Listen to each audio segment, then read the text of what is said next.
Good evening, everyone, and welcome to the PsySSA Student Division workshop. Thank you all so much for joining us tonight. We're going to begin. So, I am Shazia. I'm an executive member of Student Division. As part of the UNISA Student Conference, we are delighted to host this first pre-conference workshop to support and empower students in their academic and professional journeys. So, for many of us, the idea of presenting at an academic conference can be very intimidating.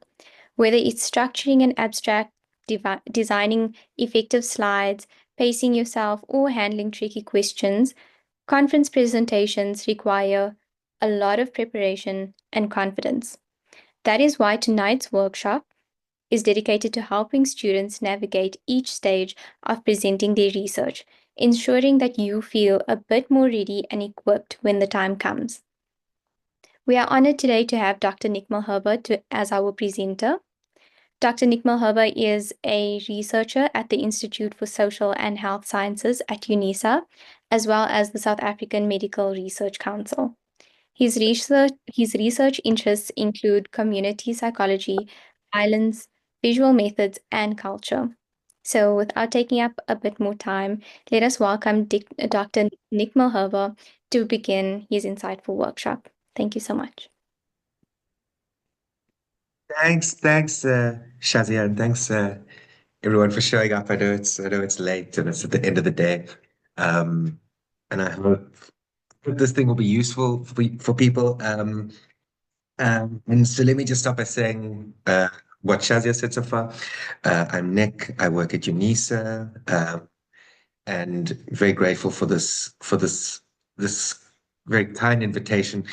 And maybe I just wanted to start by saying that, and I'm sure you'll all realize this in the course of this presentation, that I'm not an especially good presenter, and definitely not an especially powerful speaker by any estimation. But because I have a sort of there's a bunch of sort of little tips and tricks and things to keep in mind.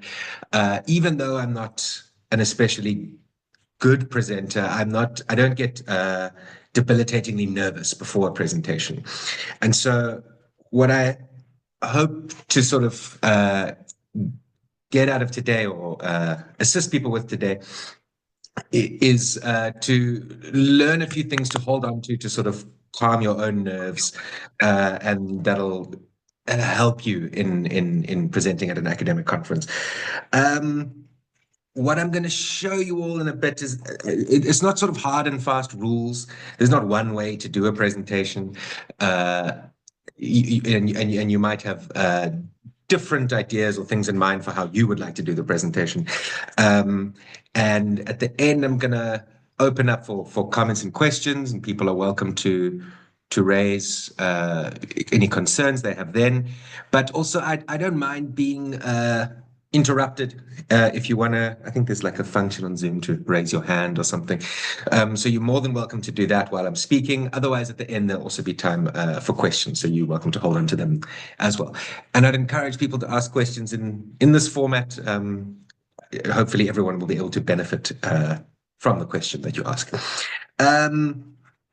And also just to say that I know that there's quite a lot of people here today, and I assume we're all sort of at different levels, varying levels. Some people might have presented at a conference before. Some people might not have. Some people might have presented maybe in departmentally to smaller groups, to larger groups. I'm trying to take all of that into consideration. So maybe not everything that we cover today will be useful to everybody, but I'm hoping that some of it will be useful to most people. Okay, so let's begin. How do I do this? Share. Share. Can people see that? Yes. Yes, we can. Okay, great. Yeah.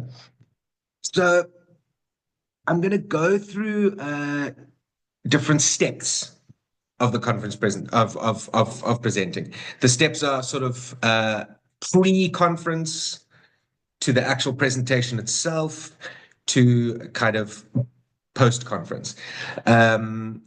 And just to kind of go through these slowly and to pick out what might be important at those different stages. Again, not every single part of the conference process is covered here, but I'm hoping enough of it to sort of allow people to feel a little bit more at ease, a little bit more confident with the process, and hopefully that will assist in the presentation itself. Okay, so the first step, of course, is to find a suitable conference. The conference needs to be broadly within your area of study or broadly within what you're interested in. Sometimes you'll find, for example, if maybe it's a psychology conference, maybe it's a kind of psychology that you're not that familiar with. So do a little bit of research, see if this is a conference where your psychological research can be presented, where it will be a good fit for your research. It's a good idea to also just check the legitimacy of the conference. There's a lot of conferences that sort of aren't, I almost want to say like scam conferences that maybe aren't sort of legitimate, aren't actually going to happen, are sort of money-making schemes. So check, is there a history of this conference? Do you know people that have gone to this conference before? And read around it a little bit. Often on Google, there'll be reviews of the conference.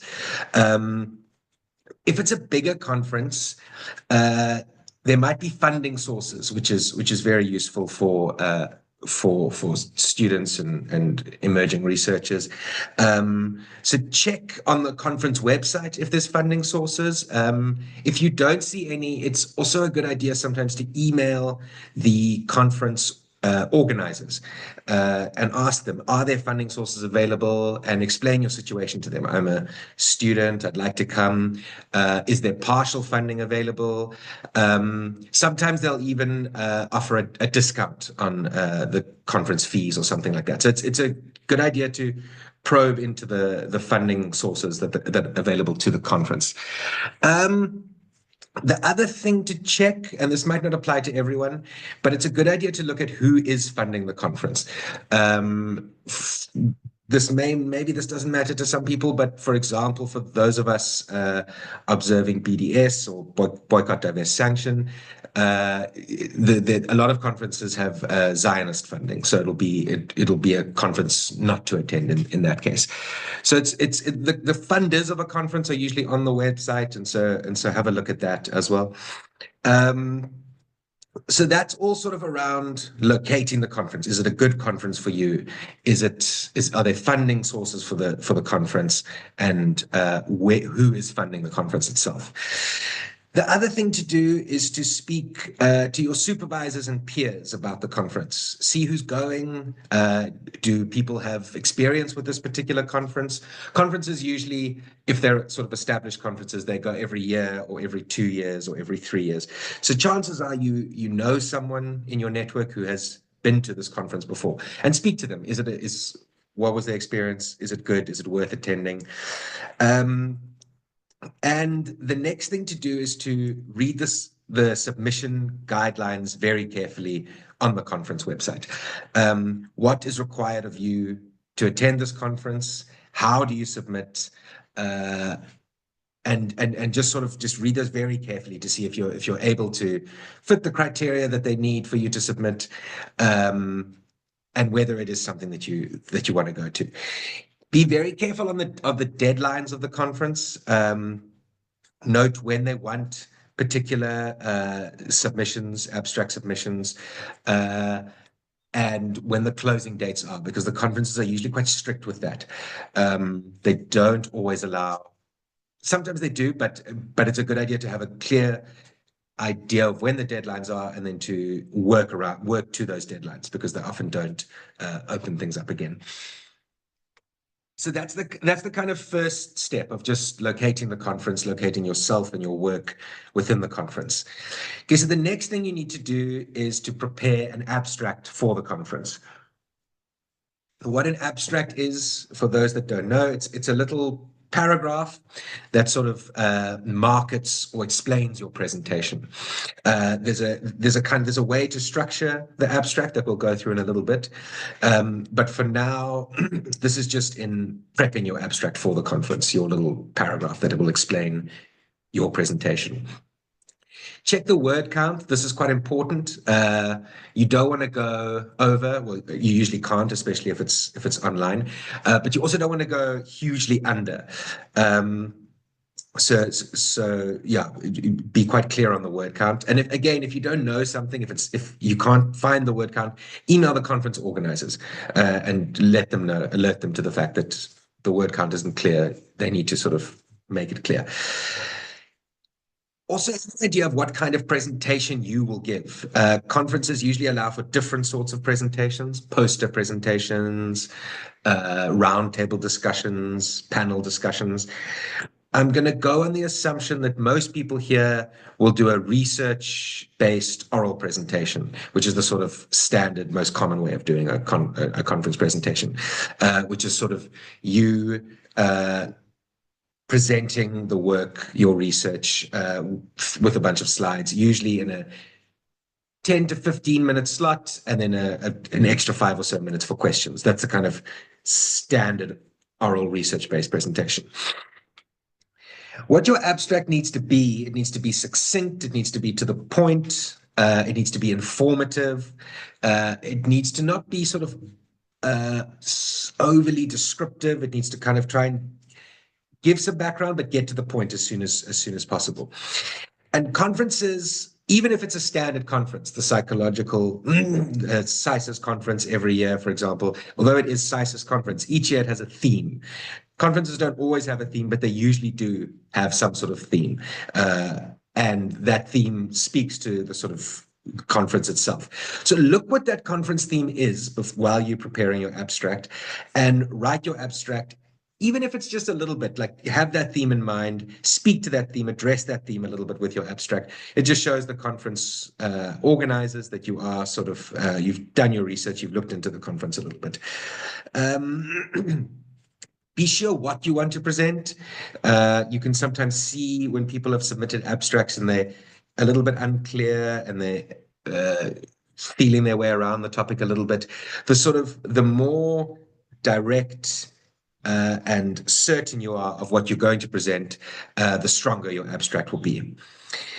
It's also important to remember that you've been reading around your topic a lot, your research. You're very familiar with your research. You've been looking at different papers and writing them up, but an external audience is not always going to be as familiar as you. So because of that, try where possible, try minimize jargon or words and terms and concepts that people outside of your research won't understand. You want to try and draw in an audience beyond just the kind of specialists, especially if the conference, for example, is a psychology conference. There's so many psychological fields and disciplines and methods and analyses that people are not always aware of every single way in which people can do psychology. So the more you kind of minimize the jargon, the more open your presentation will be to a wider audience at the conference. You'll see some abstracts have references in them. And if you're all in psychology here, it's usually like APA style references. I think avoid that where possible. Try not to have references in your abstract. You don't really need that. If there's a seminal figure that you really want to cite in your abstract, you can allude to them. You can say sort of Freud's conception of the unconscious, but you don't have to cite where Freud talks about the unconscious. So try avoid those kind of in-text references in your abstract. And I know I said this on the last slide, but I just want to sort of emphasize it again. These last 2 points is submit before the deadline. You don't know what happens. Maybe sorry, I'm near a train line, so the train's going to come past and be a bit loud. Submit. You don't know what happens on the day. Say your computer crashes or their systems crash. And if you submit really, really close to the deadline, things can kind of sometimes go wrong, technical things that you couldn't anticipate. So if possible, try and submit a couple of days before the deadline. And the other thing is to consult as many people as you feel comfortable consulting, your peers, your supervisors, any mentors you might have. Show them your abstract, ask them what they think of it, and be open to their feedback. Get as many eyes on it as possible. And that way you can kind of strengthen it. Or even before you've written the abstract, speak to them about your idea. This is what I want to present at this conference. What do you think? This is how I'm thinking of doing the abstract. And it's good to just kind of get that feedback to see how others would perceive what you're thinking about. Yeah. So these next 8 slides probably going to be the most, I think, maybe I'm wrong, but I think they'll be the most useful for those of us that are putting together an abstract and a presentation. So what I'm going to go through now is 8 components of the abstract that are also components of the presentation. So you can structure your abstract as well as your presentation around these sort of 8 things. Again, I'm assuming that people are doing a research-based oral presentation. I assume that's going to be true for most of you. If it's not, that's okay. We can talk about other ones later in the questions if people like. But for now, I'll just go on that assumption. And these are the kind of 8 components. It's the title of it, the authors, and the affiliations of the presentation. So that's obviously right in the beginning. Then you're going to give background, introduction to your topic. You're then going to talk about the objective of your research, the methods that you used to do your research inquiry, the results that came about from your methods, the conclusions you've drawn from this, and then last is keywords. I'll touch on what those are. So these are the kind of 8 very basic components, and I think if you don't need to stick to this, but it just gives you a kind of framework to give you a sort of a bit of confidence in putting your work into a sort of structure for your presentation and for your abstract. Okay, so I'm going to go through each of these things quickly. The first is the title. Okay, so your title needs to be clear, it needs to be descriptive, and it needs to be engaging. Sometimes you'll see a title like, oh, I don't know what that is, or you'll see a title that goes onto 4 lines or something. Try and be as direct with it as possible. 12 to 15 words is pretty good. It can be useful to look at other titles. I initially had some examples on this slide, but I didn't want to give an impression of this is a good title or this is a bad title. So have a look around at maybe previous conferences and see the kind of titles that people are doing. You will obviously, I'm sure, have a title for your project that you could base this on. But the kind of sort of hard and fast rule with titles is to have the idea, the main thing that you're exploring, the design, if possible. So if you can put the method in there, and the context. Are you working in South Africa? Are you working across contexts? Is it a particular context in South Africa? So try have those 3 things: idea, design, context, within 12 to 15 years. 12 to 15 words in a way that's clear, descriptive, and engaging. That's the kind of ideal formula for a conference title. Okay. The next thing to consider is the authors and the affiliations. These are obviously you, but institutions can be quite particular about these things. So check with your supervisor. Does your supervisor want to be on it? And then ask them exactly how they want to be reflected. You, as the presenter, should be the first author, and anyone else should follow that. And it can be nice sometimes just to include everyone who assisted you in putting together the presentation, who was part of the research, and to check with all of them how they want their institution reflected on the slides. I know it doesn't sound important, but Institutions, especially universities, are often very, very particular with how they want to be reflected on slides, as well as whether they want their logos or something like that on the slides. So it's a good idea just to check with everyone, including maybe your own institution, how you are required to reflect this on the slides. And especially if the institution's paying for your funding in some way, paying for the costs of the conference, then they really do want to be reflected in a particular way usually. Okay, so now after you've done the title on its own slide, as well as the authors and affiliations, the next thing to do is now you're sort of getting your presentation started. And to do this, you begin with giving a kind of background or introduction. What this is you're introducing the context of your research. The context might well be the social context where you're doing your research, but it's the particular thing you're exploring. So how is this thing present in no, how do I say this? You give the background of what you're going to talk about. This background is usually a scholarly background, so it's the literature that's been done on this topic. The topic is usually embedded in place. So you're usually talking about, for example, if you're in South Africa, this is the scholarship that's been done on my particular topic in South Africa. After you've established the background, obviously you're touching on it. You're not going very, very deeply into it. It is after all a presentation. You'll give about 2 to 3 sentences of this in your abstract, and it'll be 2 to 3 slides of your presentation. But it's not just the context. What you're doing is you're starting broad. You're saying this is broadly what the context is, and you're going more and more narrow, and then you're identifying a gap. You're identifying what hasn't been done in this area.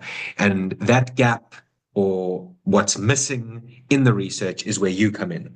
And that's a kind of motivation or reason that you're doing your research. So after the introduction is you're sort of giving a sweeping overview of the scholarly context, identifying what hasn't been done in this context, and that's sort of where you're coming in. I'm going to explore this thing that hasn't been looked at enough, or it hasn't been looked at from a particular angle, or it hasn't been looked at in this particular context. And that sort of gives reason or justification for your research. It's much like if you're doing a thesis, it's a similar sort of thing, but it's much more truncated. It's much more to the point and brief in a presentation. Okay. So after you've kind of established your background, and again, it shouldn't be very, very wordy, the background. It's just to set the scene for yours. You then need to say the objective of your research, and you need to be kind of specific as possible. The broader you make this, or the more overarching, it can seem a little bit unwieldy. Like, how will one research project address this massive question? So don't be shy to get really, really specific with your question. And it can be a very specific, as you say, like you can ask a question, but it can also just be a concern that you're addressing. So something that hasn't taken place within this area of research. Sorry, that's the train. That should have taken place. So what is the question that you're answering, or what is the concern that you're addressing? And this is the objective of your research. And this objective must also tie then again to the previous slide of the gap that's missing in the scholarship. So the objective and the background follow on from and speak to each other. Okay. The next is to speak to your method. Oh, sorry. So again, your method doesn't need to be, it needs to have all this detail, but you don't need to spend too long on the method. You speak to the design. How was it a qualitative study? Was it a quantitative study? Did you use an interpretivist paradigm, a social constructionist paradigm? What was the context of your study? Sometimes you can't give this for reasons of anonymity, but you can give it broadly. Was it in the south of Johannesburg? Was it in Cape Town? And the population sample that you used, again, sometimes you need to be anonymous, so you need to be careful how you present this. And it's worth speaking sometimes to your supervisor about that. And then also speak about timelines. How long did it take you to do the study? Are you still doing the study? Has there been delays in doing the study? And you can speak about this. You can speak about it in an honest way. You don't have to say, you don't have to pretend that you're further than you are. You just need, if you are not as far as you had wanted to be by the time giving the presentation, that's also okay. You just need to say why. Within research, there's always sort of hiccups and blocks that don't always mean that the research goes as you planned it. And as long as you sort of speak to this, that's okay as well. And then also to say the analysis that you're going to do. And again, you don't assume that everyone knows what the particular analysis that you're using is. And it's good to sort of touch briefly on it, but not to go, you don't want 4 slides on your analysis. You sort of want to sort of quite succinctly say what the analysis is. Some analyses are very well known. If you're a qualitative researcher, for example, thematic analysis, people tend to know what that is. You don't have to go too deeply into it. But some analyses are sort of less well known or very, very area specific. And then you might have to give a little bit more information on that to your audience. So that's the kind of methods. There's a lot that needs to go into methods, and it's quite important for framing your study, but it's not as important. The sort of star of the show, if you want, is the next slide, which is the results. And so the results, depending on how far you are in your research, it can be quite a lot. And you need to think quite carefully about how you're going to present them in an appealing way, in a way that's engaging for your audience. You need to summarize your results. You need to give an overview of results, and you need to organize them quite nicely. Sometimes different areas under different themes or different components of your results, and try not to cut off some results from other results.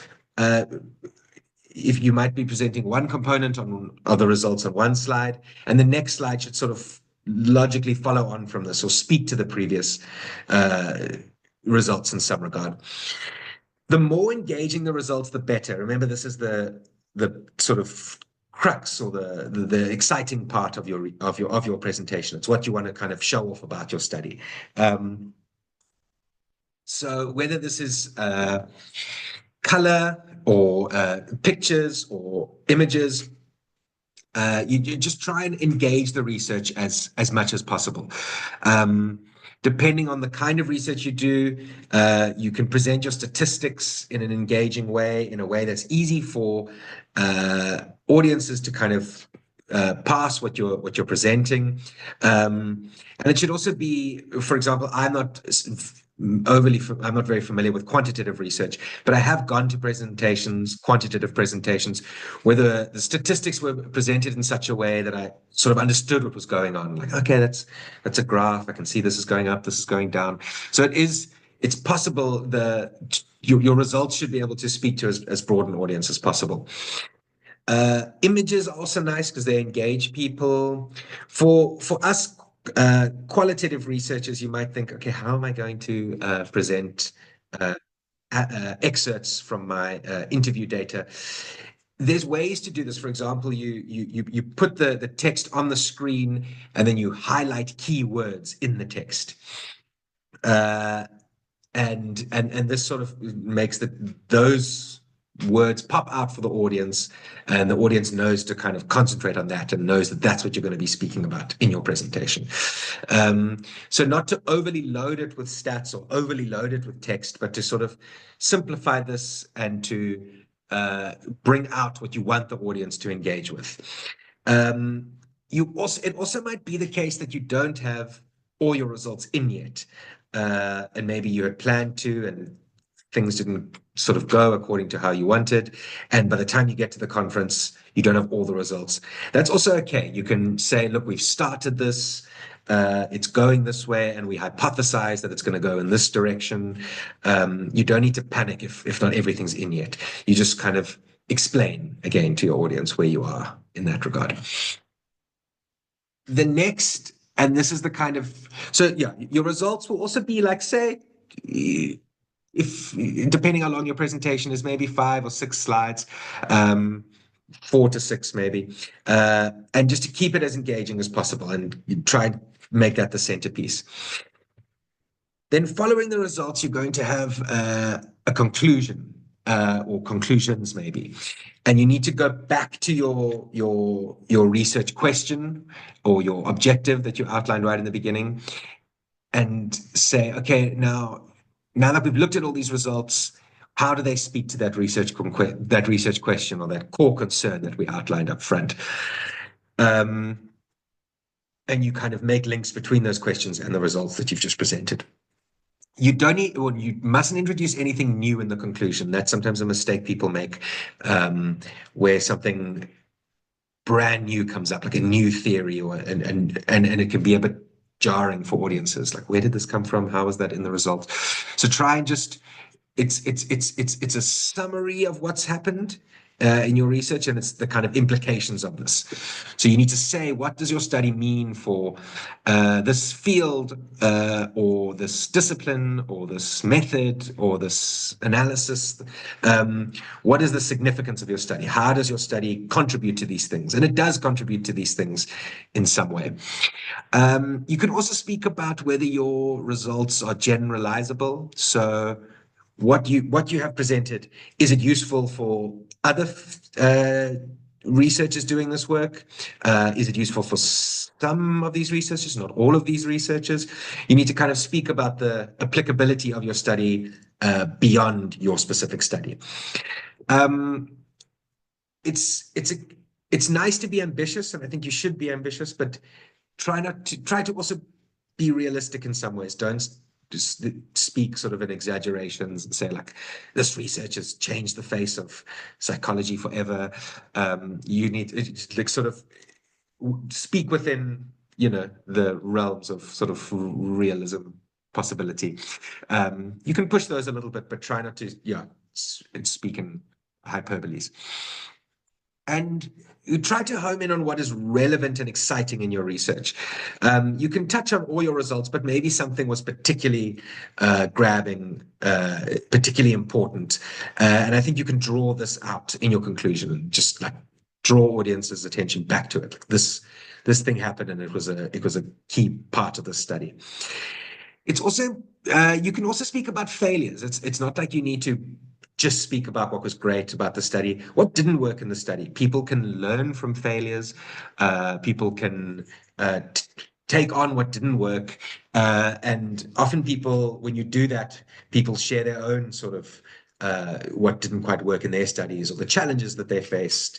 And it's quite a nice way to open up a kind of engagement around research in general that doesn't always get spoken about, that I think should be spoken about more. What we found challenging. And then and sort of nice way to end off the whole thing, after you've maybe spoken about limitations or what didn't quite work, are the next steps. Are you going further with the study in some ways, or is there future implications of the study? What does the research mean going forward, going into the future? And then the last thing you need to do is have keywords. You might have to do this at the stage of the abstract, in which case I probably should have put this a bit earlier. But people don't always know what keywords mean, so I sort of thought I would just speak to this quickly. It's what keywords are. They're just sort of 4 to 5 words that reflect the content of your presentation. And it can be, the specific topic. It can be the theoretical framework, and it can be the context that your research is set in. It's just 5 words separated by semicolons that helps to kind of categorize your presentation, helps people find your presentation. And it's a good way to sort of orient audiences to what you're going to speak about. Okay, so that's all the preparation that you need to do. That's how to format your slides. That's how to identify the conference. The next, of course, is presenting itself. I see there's a question. You're welcome to ask it if you like.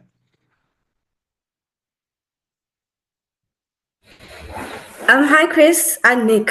Sorry about that. No worries. I just wanted to ask you a question regarding the title of your paper or research, because this is where we start, and this is where if something goes wrong, then it's going to be a mess.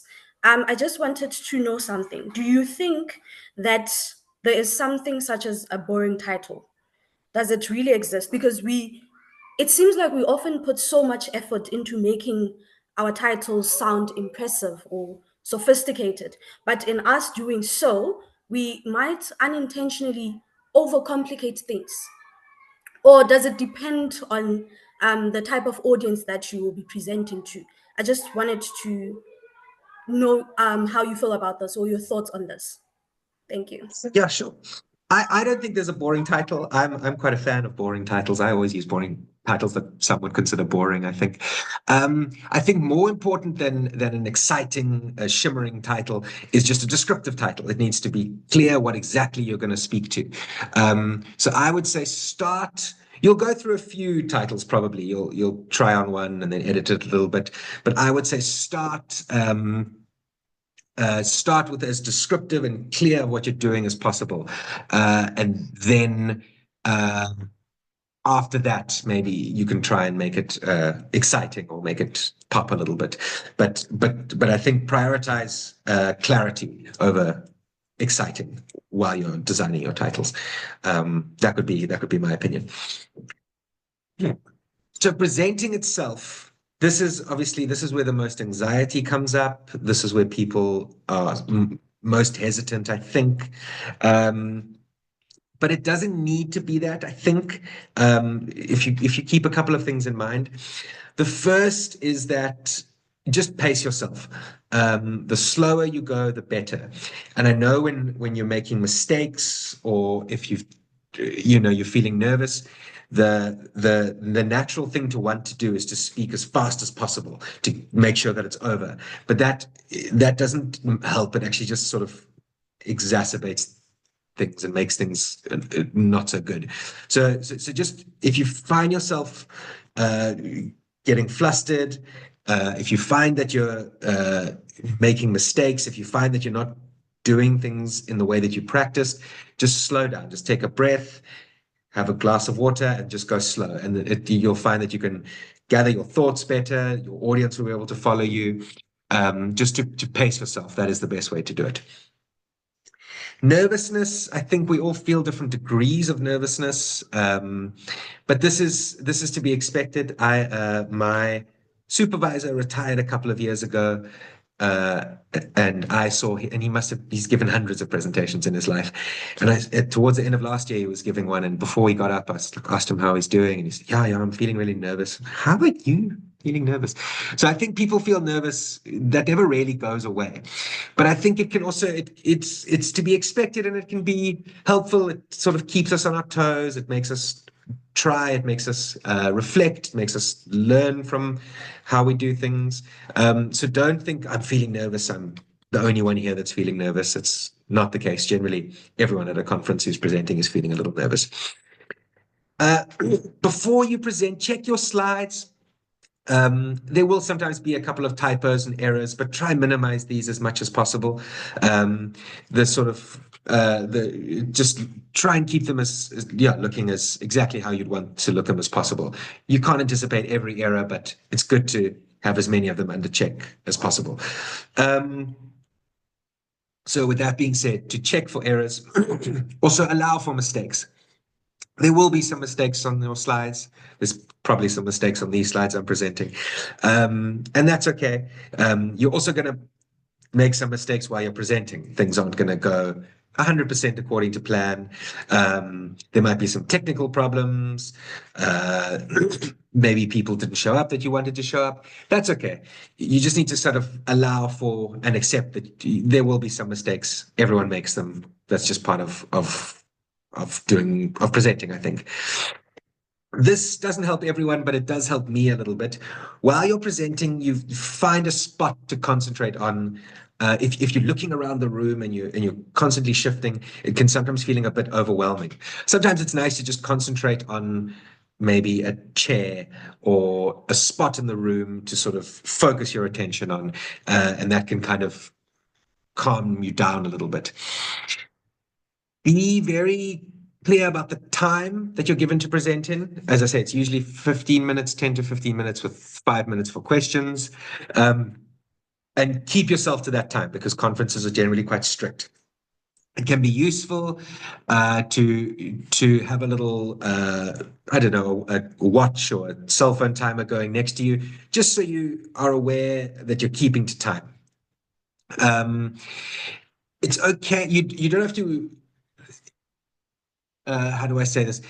It's good to engage your audience, to look at them as much as possible. I try and keep my slides are sort of my key notes, my key words that I'm reading. So I sort of look at my slides and then look at the audience, and those are sort of my notes. But some people prefer to have the speech written out on a piece of paper.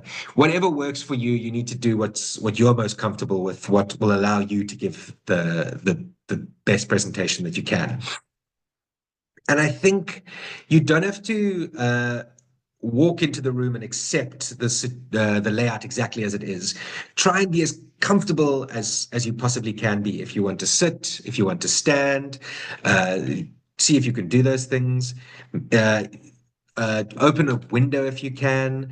Ask for water if you want. Try and just be as comfortable as you possibly can because you're doing something that's quite nerve-wracking, and it's good to feel comfortable. Go to your venue at the conference if you can beforehand. So you just get a sense of the lay of the room.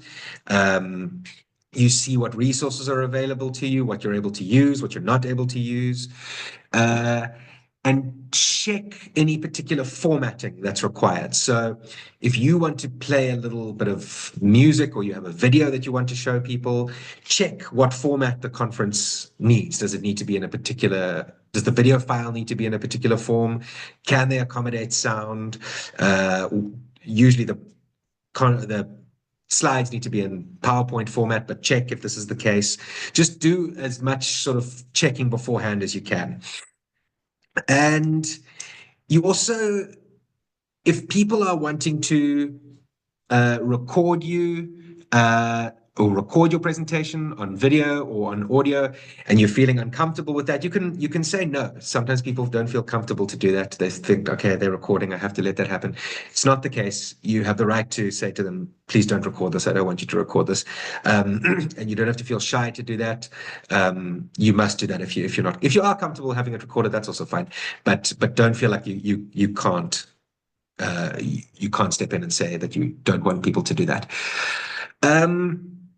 And if you're going to show images and stuff, try to avoid copyright infringement or issues of anonymity. Check some of that stuff on the slides because that can lead into some trouble sometimes. So just double check that with your supervisor or project coordinator or something. Okay. So after you've done your presentation, there's space for some audience questions, which is this after, I think next to presenting is what people are most nervous about. I think it's helpful to know that most people are on your side. The audience is usually not hostile to what you're saying. They've come to engage, they've come to learn, and their questions can be quite helpful. And they can be, their questions, their comments can push you to read things, to go in directions that you hadn't considered before. So it's quite good to have a little notepad to make notes of what people are inquiring after your presentation.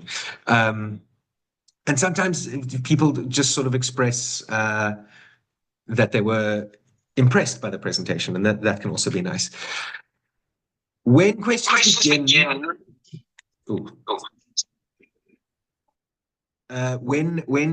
when people start speaking, don't panic. You generally know your research better than most people of the room. You've sat with the data. You've been reading these things. You're the expert. You don't need to panic when people ask you stuff. Generally, it is something that you've thought about in some way. But with that being said, you don't need to know the answer to every question. If you feel like someone's asked something that's quite difficult or that you haven't thought about before, you can say that. There's no repercussions for just saying, look, that's a really good question. I haven't actually thought of that in relation to my work yet. What I have done is this, or what you're saying will help me do this. But you don't need to know the answer in every instance. And as long as you sort of say, like, you've given me a lot to think about, I'm going to, take your question in this way and come back to it. And you can thank them for that if you want. The other thing you can do is if you don't know the answer, or if you feel like you've started answering and you're not doing it in a satisfactory way, you can throw it back to the audience. You can say, I'm not sure if anyone else here has dealt with this before, or if other people in the audience would care to weigh in on this question. And that's also quite nice. It brings more people in. It makes it quite interactive. And the other thing is, once someone asks something, you don't have to feel like you need to immediately respond. You can give yourself a moment, breathe, reflect. Can I answer this? Is there a way I can answer this? And give yourself a little bit of time. That's okay. You don't have to push yourself to give an immediate answer to things. It's also good to sort of be clear with yourself whether someone's asking a question or a comment. If it's a question, then you need to sort of give some sort of answer, even if it's that you don't know the answer for the moment. If it's a comment, you can just acknowledge the audience member and say, thanks for giving that comment. I appreciate it, or something, and then move on to the next person. Hostile questions, people that are asking unkind or unfair questions, they're quite rare. I have not seen lots of them in my time, but I have seen some people that they do exist. And generally, if someone's asking a hostile question, then the audience isn't on their side. People are sort of, why is this person asking this question like this? And the thing to do is to try and avoid being overly defensive, while also obviously wanting to defend your work in some regards. And depending on what the question or the comment is that's being a bit hostile, that should determine how you answer it. You can say, I hadn't considered that in my research. I'm going to take that on. Or actually, I have the way that I wanted to address that was this. And you just sort of speak to the core of the concern. As I say, they are rare, but they do sometimes happen. And it's okay if they happen. You can just sort of engage it head on is the kind of the best way to do it. Okay, so that's the sort of the audience engagement section. The last step I wanted to sort of touch on before finishing up is the sort of debrief, and to sort of be kind to yourself, congratulate yourself. You've done this thing of public speaking. It's a stressful thing. People rank it among the most stressful parts of their job, and you just did it. So be kind to yourself, congratulate yourself. Don't sort of sit or dwell in the mistakes or the missteps or what you should have done. Take some time, celebrate, reflect a little bit, but don't also completely move on or think that there's no lessons to learn. Speak with people that you trust who are there and ask them for an honest opinion. What did you think? how could have I improved, and try and take on what they say. There's always, all of us can improve in some ways in how we present at these conferences, and use that sort of post-conference time to reflect, not only on your actual presentation skills or the content of your presentation, but maybe the research itself. Maybe the conference threw up or identified some things that you could do with your research, that you could use to improve your research.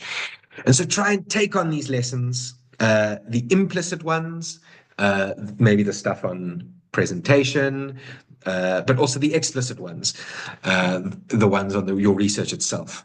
So on the process of research, but also the kind of final product of what your research is. And just to take that time afterwards, not to define your conference experience by what didn't work, but rather by the lessons that you can take from it. So that is all I have to say for the moment. Thank you for listening. I know it's late in the evening here, and you've all stuck around, and that's very kind. I really appreciate it. I wanted to open it up for some questions for people to ask. I would encourage you, like I said in the beginning, to ask with all of us. I'm sure there's a lot of people here. Someone will learn something from your question, can take something useful from your question. But I also understand if you are shy, you're welcome to email me on that email address, and I can answer your question one-on-one. But I would encourage people to ask here so people can learn. Thanks. See, there's a hand. You're welcome to ask. Thank you so much, Nick, for the great presentation. I've learned a lot, honestly. And I would like to maybe ask a question regarding funding. If you can comment something about funding, because we find that we would really want to go for conferences, but particularly with PsySSA, but because we are, and apologies for the background noise. I apologize. I hope you can still hear me. But we would want to present at these conferences, but because we're students, some of these conferences are quite an arm and a leg. So how do we then go about the funding? And if also UNISA, Department of Psychology, or PsySSA can assist with scholarship for master's, honors, and PhD students. Thank you. Yes, of course. And don't apologize. I've also got lots of background noise here. Yeah, I can take a couple of questions. I see there's someone in the chat asking for the slides. If you email me, I'm happy to email you the slides if you like. Are there any other questions for the moment? Otherwise, while people are thinking, I can speak to the question on funding now. Funding differs from conference to conference and from university to university. So go onto the conference website, and that's the place to start. Is there clear funding channels? Are there little scholarships people are giving away, awarding? If nothing's clear on the conference website, then email the conference organizers. That's the sort of next step. While you email the conference organizers, also speak to your supervisor. Sometimes your supervisor or your department has funding for conferences for students, and that can be useful as well. There's also external funding sources, the NRF, the National Research Foundation. Look into them. Sometimes they have funding.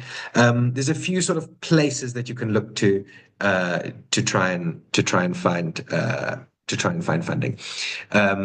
Again, not all conferences there aren't always funding channels, but it's good to try and explore as many as possible. I hope that helps a little bit. I can't see the names, but I do see there's some more hands if people want to go ahead and ask. Good evening. I hope you're well. And thank you so much for the presentation. I think mine would be more on the length. So I'm assuming that a presentation for a complete project would be more in terms of length, but one that's still a bit more conceptual in that you're still anticipating the results or hypothesizing on the results would be much more brief or concise. So does that actually have any bearing, or is it just okay in terms of length? It can be long, can be short. It's okay. Yeah. So for the length, look at the conference website and if it's usually about 15 minutes. So try and keep it to 15 minutes. It's okay, as I say, if you haven't finished collecting results, but it's good if you've at least started the project. So if it's maybe you're having problems with access to participants, and then that needs to form like the core of your presentation, what you've actually been doing so far. You don't want to sort of just give a background to the project. You need to sort of speak to what's going on so far in the project and the results that you're anticipating. And all of that can fit into, say, like a 15-minute slot. It just depends. The stage that you are in your research will depend where the emphasis is in your presentation. But it can still go over 15 minutes or so. Thank you very much. Pleasure. Is there another hand? Hi, yes, mine. Hi, it's Razia. Hi. Thank you for the presentation. It's been great so far. I wanted to ask, what are the other opportunities with poster presentations? What can one do beyond the poster? So it's good to look on again the conference website. There's usually like 4 or 5 formats. Posters, as far as I know, you get the poster printed, and then there's like a poster room, and then there's a time of the conference that the poster presenters are to stand by their posters, and people come by and ask questions and engage like that. So those are 2 formats, the sort of the oral presentation, the poster format. But then there's also roundtable discussions where it's, say, like 4 of you speaking in turn, panel presentations.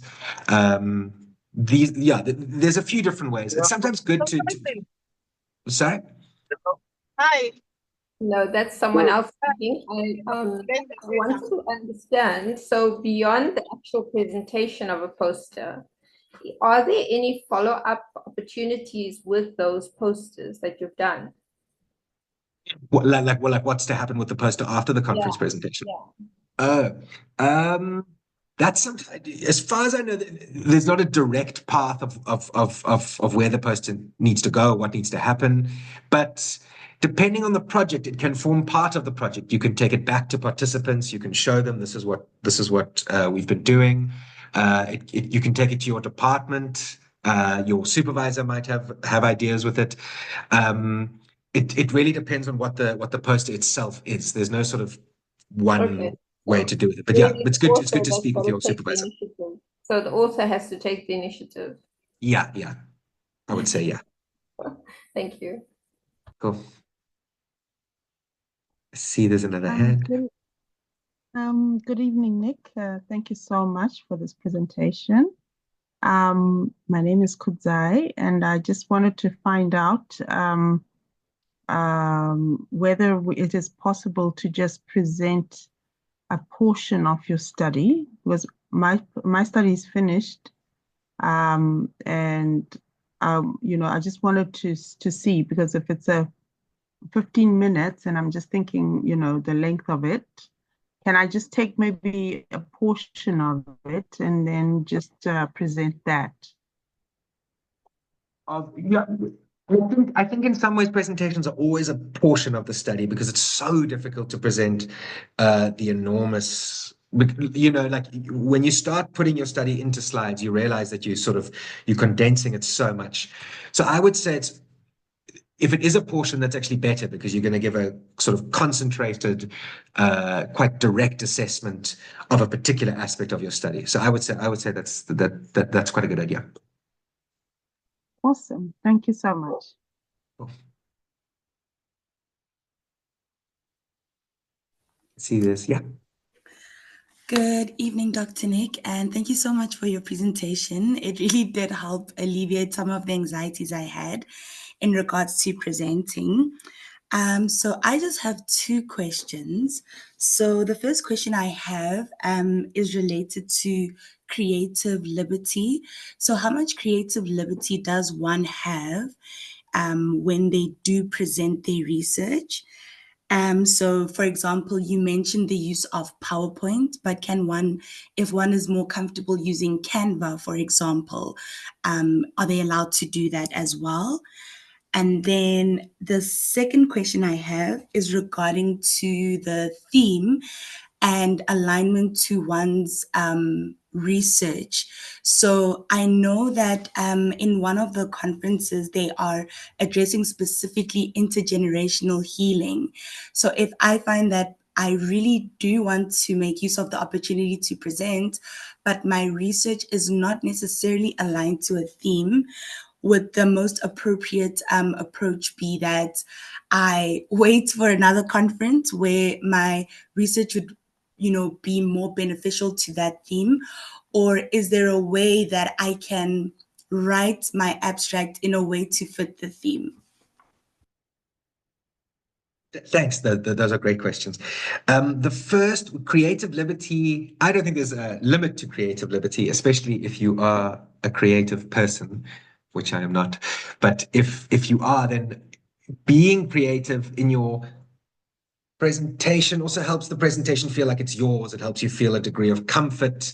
And I think the more of yourself that you bring into it, the better. So by all means, if you want to be creative and you can be creative with it, I think you definitely should. The only thing to be careful of is often you've got to use their, say, technology, their computers, and you need to see if you don't want to use PowerPoint, say you want to use, I think you said Canva, check that the laptop that you're presenting on can accommodate Canva or whatever presentation you're using. You don't want to get there and you've done this nice creative presentation and then the format can't be supported. So I think if you can get confirmation that the format that you're going to do your presentation in can be supported, then definitely go for it. The conference theme, I think if your presentation aligns with the conference as a whole, and it's not exactly with the theme, then that's okay. Something like what was it? Intergenerational healing. That's quite a broad one. It's sort of just maybe speaking to kind of history or the how healing changes through time. And because that is so broad, you will be okay. So I would say don't wait for a more specific theme. You will be fine if your presentation speaks to the broader conference. It's just sometimes nice if you can allude, even if opaquely or vaguely, to the actual theme. Yeah, I hope that helps a little bit. Yes, it does. Thank you so much. Okay, great. See, there's no hands, but there's a few questions in this chat that I hope I can speak to. The one that I noted earlier was one of the benefits of speaking at an academic conference. This, I suppose, changes depending on where you are. Sometimes it's good to kind of, when you are like, it's part of academia is presenting your work, and so if you are trying to sort of build a bit of a profile or a CV or something, it's nice to have there. It's also quite good to learn the skills of condensing your work and offering it back. It helps you gain a better understanding. For those of you that have taught before, when you teach something, you actually end up teaching yourself a little bit. You end up sort of becoming quite familiar with the content. So it's a different way to kind of engage with your research, to bring your research into the scholarly community, and to get kind of lessons, insights from others, and to build your research through the collective in that way. I hope that helps a little bit. Someone here has also said guidance on inside of writing an abstract that might differ for submission if you want to participate in a roundtable with other students. Yeah, it's quite similar. So if you want to do a roundtable with students, you'll need to have an abstract for the roundtable that sort of speaks to the broader theme or topic of the roundtable, and then each individual presentation must sort of speak back to that broader theme. So it's not too dissimilar to what I've spoken about here, but it's a little bit different in that there's a kind of central anchor that the individual presentations that comprise the roundtable need to speak to. As someone is saying, in relation to research that's still in progress, what's the acceptable level to take? So yeah, that's quite a good question. I think if you've just done reading around a topic, that isn't really presentation ready. Ideally, you want to have collected some data. That's if you've collected no data, that's not going to be a very easy conference presentation to give in a kind of informative or engaging way. So I would say at least having at least started collecting data would be ideal. Yeah, okay, that seems to be all the questions. If there aren't any more questions at this point, I'll hand back to Shazia, and just to thank you all again for your engagement.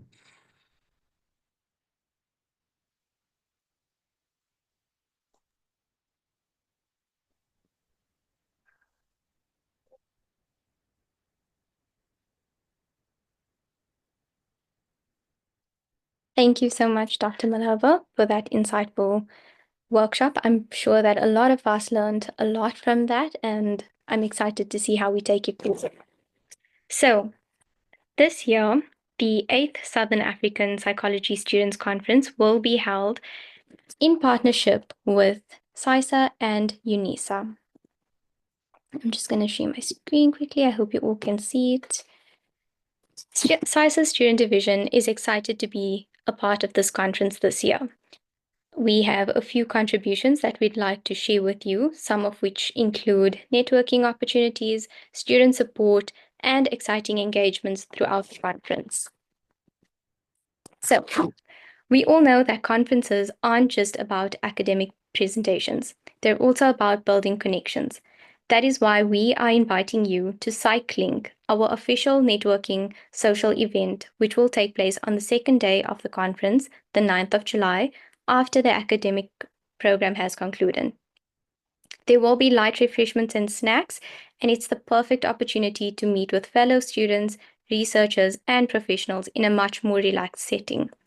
So make sure to RSVP via the Google form by the 25th of June, and you can do so by scanning the QR code that is on the screen right now. I'm just going to give anyone a minute if you want to scan the QR code quickly.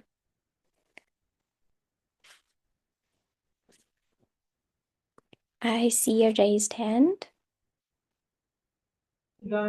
Yes, thank you so much. So I just wanted to raise again the same question that I asked Nick.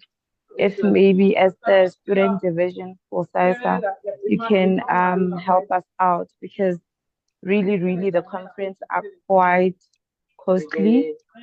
Is there any intervention that as the PsySSA student division, any intervention of some sort you can assist so that we're able to come and present, yet you are also meeting us halfway as students?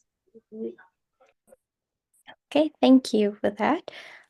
We will take that into consideration and see what PsySSA Student Division can do on behalf of students who are unable to. But to also address that question, I will speak a bit more to that a bit later on. Okay, so let's be honest, who doesn't love freebies? As students, we all appreciate a chance to win a freebie every now and then. And that is exactly what we are offering you at this conference. So lucky draw number 1, if you are not already a PsySSA member, you simply meet us at our exhibition stand at the conference and register as a PsySSA student member, and you will automatically be entered into the competition. Lucky draw number 2, if you are already a member or you're just looking for another chance to win, you RSVP for the PsyClink event and attend, and you will stand a chance to win lucky draw number 2. The winners will be announced on the last day of the conference, which would be the 10th of July. Now, every successful event has to have a strong team behind it. That is why we are going to put out a volunteer call, which will be announced soon, to help ensure the smooth running of the conference. And our volunteers will also receive a free access to the conference. They will be allowed to sit in on sessions and interact just as much as a normal attendee would, but they would have to assist with registration, timekeeping, presentation setup, conference admin, etc., etc. So keep an eye out within the next few weeks for volunteer applications and how to apply. Next, you can stay connected with PsySSA Student Division using the QR code that's on the screen, and we will be sharing important conference reminders and updates on all of our social media platforms. It's also a great way to stay engaged about upcoming opportunities, workshops, and volunteer work that will be posted soon. Now, on behalf of PsySSA Head Office, I would like to talk about the PsySSA Conference. So the PsySSA Annual Psychology Congress will be hosted from the 14th to the 16th of October in Durban at the Durban ICC. Now, if you're feeling a bit more confident and prepared after this workshop, don't stop here. This is just another incredible opportunity coming up where you can take whatever you've learned in this workshop and apply it further. There are 6 days left to submit your abstract for the Congress. PsySSA is also going to be holding a competition from head office side. We will be doing a competition in which the best presentation that is presented at the UNISA conference will receive a free access into the program of the PsySSA Annual Congress. I think it's a great opportunity, guys. So I think we can all use whatever Dr. Malherba has given us today, which was some great tips and tricks, and take it further.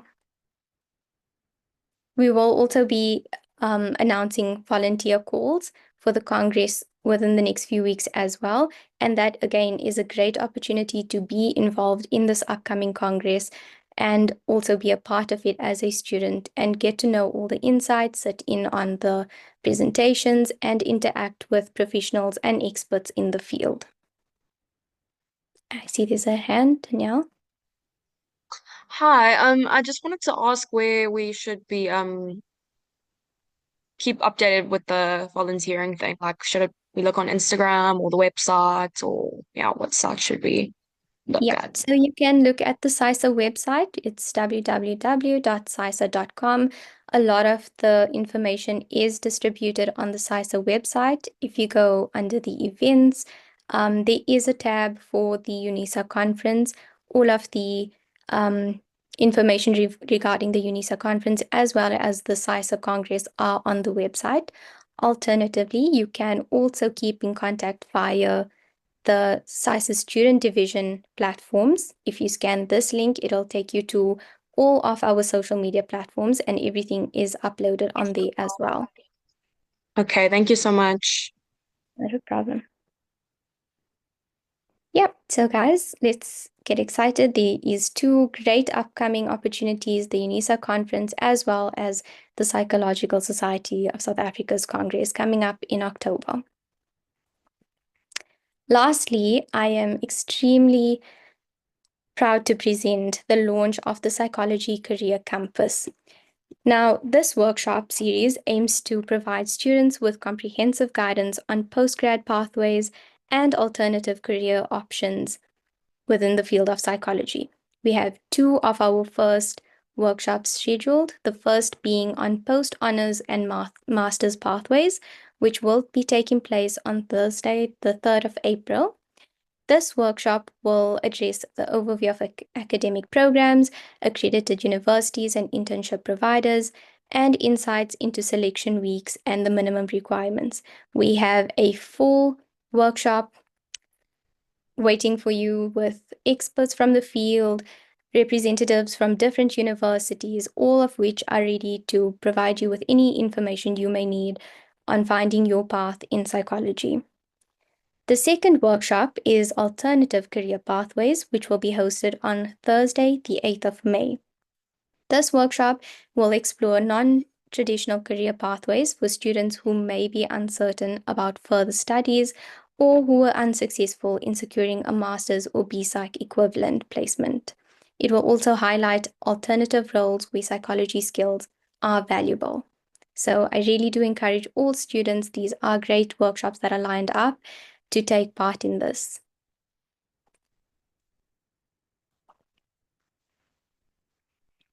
Okay, do we have any other questions?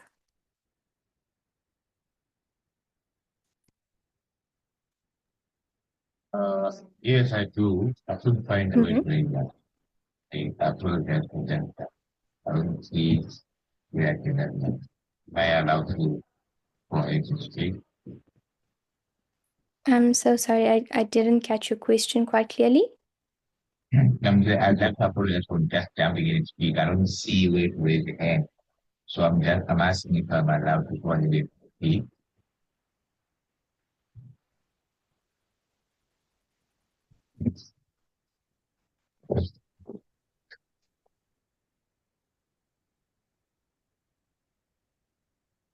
Was that Liberty? Did Shaz, anyone? I Yeah. don't get the question. I think Yeah. there's a bit of a scramble on his side. Yeah. I see he did drop off. We can just wait for him to come back on. In the meantime, there is another hand. I think it was Nati. You have a question?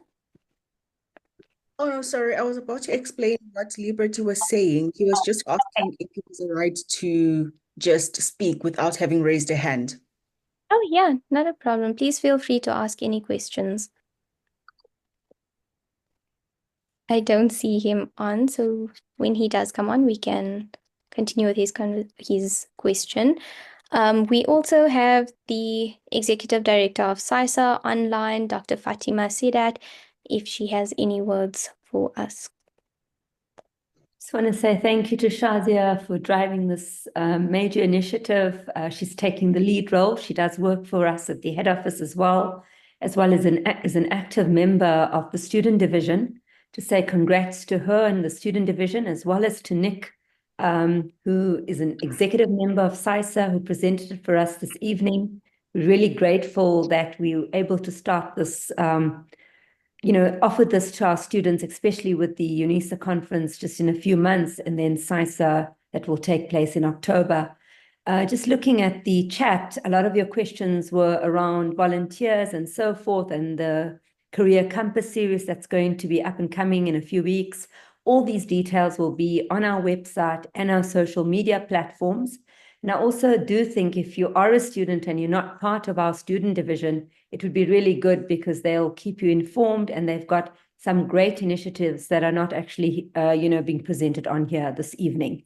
Again, a big thank you from PsySSA, and we hope to see you at the UNISA Student Conference as well as the PsySSA Conference in October. Thanks, Shazia.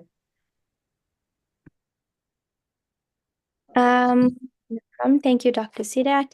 I see there's a question. Can you volunteer at the PsySSA Congress if you are also a presenter? We do try and allow for our volunteers to also present. So yes, please submit all of your applications. And if you are planning on presenting as well, please note that in your application. Okay, someone else, can you share the QR code again? So I'm just going to go back. Are there any other questions? Sorry, Shazia, I think what we should just note to everybody that's present this evening, maybe we'll just send Nick's slides so they don't need to inundate Nick's mailbox, as well as all these QR codes and so forth. So they have all the details. We'll do a quick mailer just for all the participants of this evening, if that's okay with you.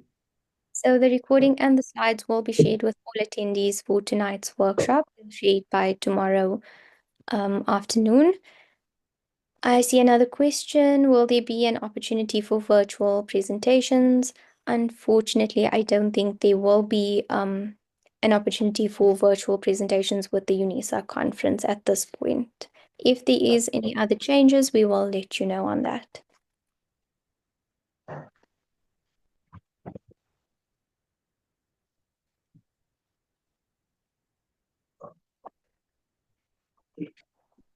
Okay, if there are no more questions, I'm going to hand over to the UNISA conference committee. I think it's Itumeleng or Wandile. They have a few words around the conference for you.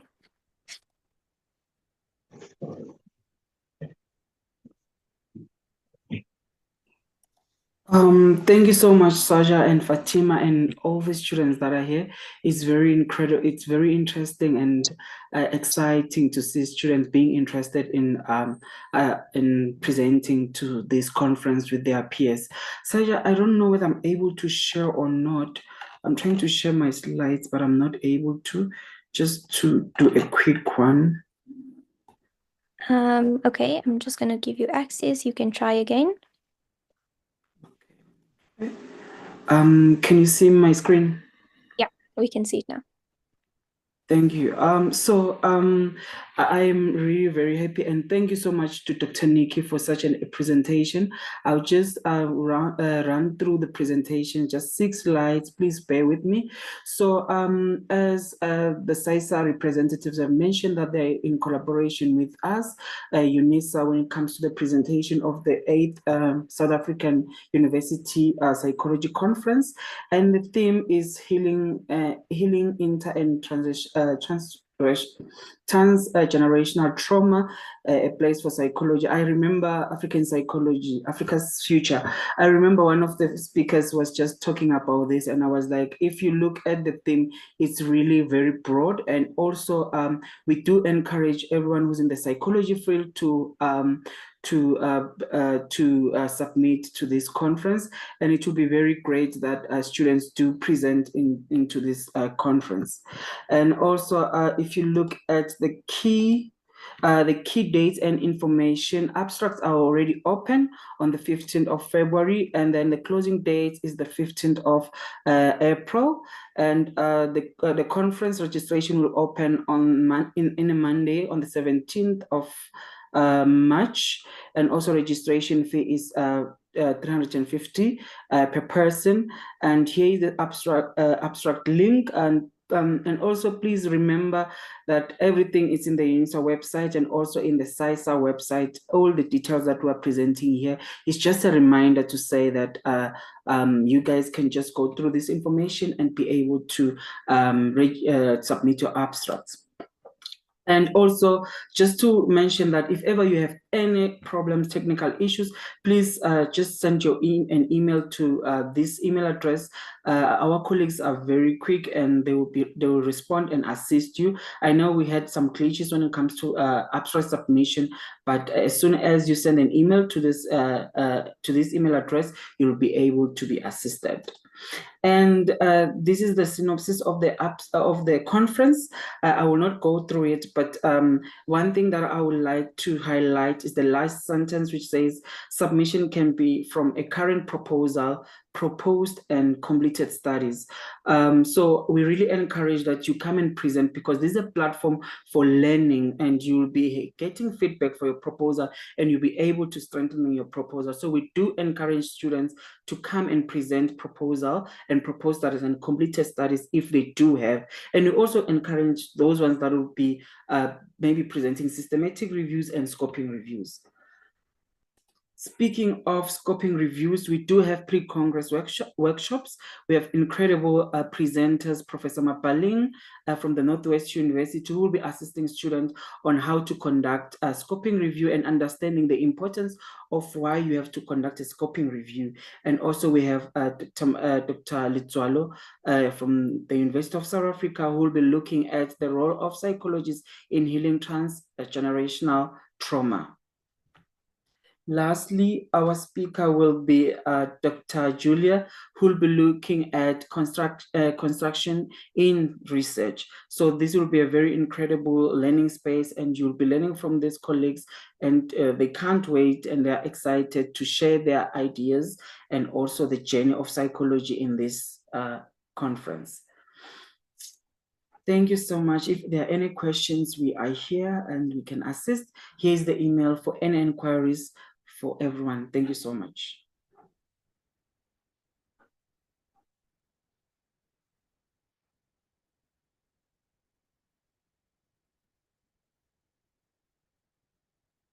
I see a hand from Boshi. Yes, go ahead. Yes, hello. I just wanted to ask, where is the conference being held? So the conference will be held at the main campus in Pretoria, the UNISA main campus in Pretoria. So that's where it will be held. But then all the details and the directions to the conference, you'll find them in our website. And also, I'm sure even the PsySSA website will have the directions and the location of the conference. Okay, thank you so much. Thank you, Boshi.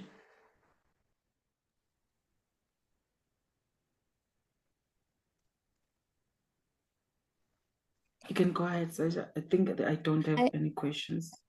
Okay, just on that note, Wandile, I just wanted to note that it will be held at the Makelnuke campus in Pretoria. The pre-conference workshops are at 200 Rand per person each, aside from your registration fee. So registration for the whole conference is 350 Rand per person. If you would like to attend the pre-conference workshops, which are optional, but we do encourage you to attend, it will be 200 Rand each. And these will be held in person as well. And with your conference registration, you will also receive a goodie bag, and lunch, tea, and snacks will be provided as well.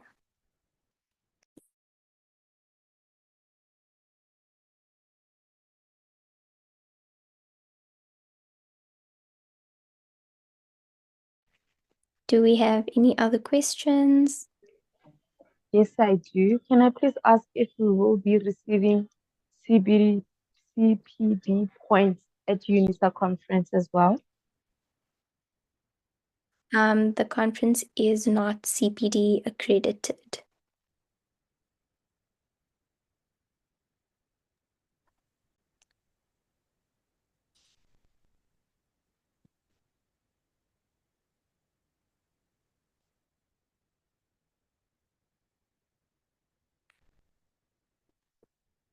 Any other questions?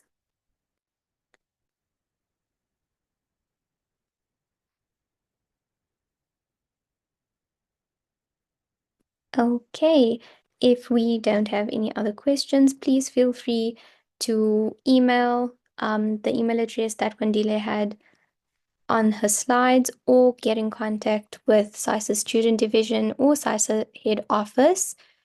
If you have any further queries on the conference, PsySSA Congress, or our upcoming initiatives.